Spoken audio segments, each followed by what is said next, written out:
பிரியமானவர்களே, இயேசு கிறிஸ்துவின் நாமத்தில் உங்களுக்கு என் அன்பின் வாழ்த்துக்கள். நீங்கள் எல்லோரும் எப்படி இருக்கிறீங்க? கிறிஸ்து இயேசுக்குள் சந்தோஷமா இருக்கீங்க விசுவாசிக்கிறேன்.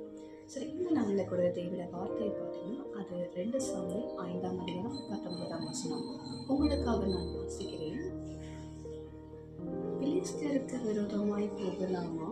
அவர்களை என் கையில் ஒப்புக் கொடுப்பீரா என்று தாவீது கர்த்தரிடத்தில் விசாரித்த போது, கர்த்தர் போ, பிலிஸ்தீரை உன் கையில் நிச்சயமாய் ஒப்புக் கொடுப்பேன் என்று தாவீதுக்கு சொன்னார். அல்லேலூயா. பிரியமானவர்களே, இன்றைக்கு தேவனுக்கும் உங்களுக்கும் ஒரு எப்படியாப்பட்ட ரிலேஷன்ஷிப் இருக்கு? நல்ல உறவு இருக்கா? ஓகே, பாருங்க, வேதம் இப்படி சொல்லுகிறது.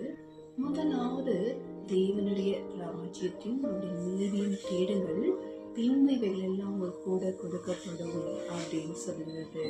பாருங்க, நாம் முதலிடம் தேவனுக்கு கொடுத்து காரியங்களை செய்யக்குள்ள நம்முடைய ரிலேஷன்ஷிப் எப்படி பில்ட் ஆகுமா? நம்ம பேசலாம், கர்த்தரும் நமக்கு உத்தரவு கொடுப்பார். அப்படியே அந்த ரிலேஷன்ஷிப் நம்ம பில்ட் பண்ணும். இப்போது நம்ம இயல்பாக ஒரு இடத்துல நம்ம ரெகுலராக நம்ம கம்யூனிகேட் பண்ணிக்கொண்டே இருந்தால் நம்முடைய உறவுகள் என்ன ஆகுமா? பலப்படும் இல்லைன்னா, ஒரு உலகத்தில் நாம் ஒரு ரிலேஷன்ஷிப் பில்ட் பண்ணுறோமோ அப்படியே நமக்கு தேவையான ரிலேஷன்ஷிப் எதுவும் தேவனுக்கும் நமக்கு உண்டான ஒரு ரிலேஷன்ஷிப்.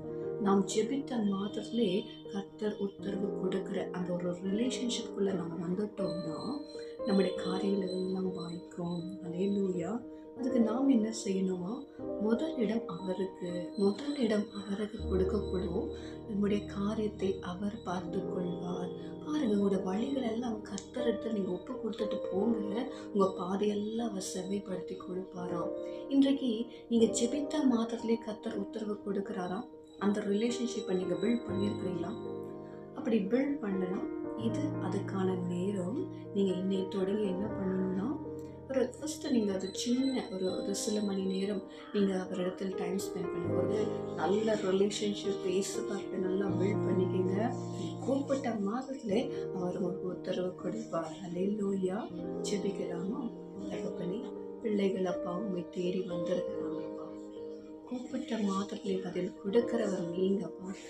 இன்றைக்கு அவர்கள் உங்களோடு கூட நல்ல உறவை வைத்துக்கொள்ள ஒவ்வொரு நிமிடமும் ஒவ்வொரு நேரத்திலும் அவர்கள் உண்மை தேடுகிறவர்களாய் மாற்றி அவளை நீங்கள் வழி நடத்த வேணுமாய் செபிக்கிறோம். அவர்களுக்கு உத்தரவு கொடுத்து அவர் வாழ்க்கையை மகிழ செய்யுங்க. இயேசுவின் நாமத்தில் செபிக்கிறோம் நல்ல பிதாவே. ஆமென். Praise the Lord. God bless you.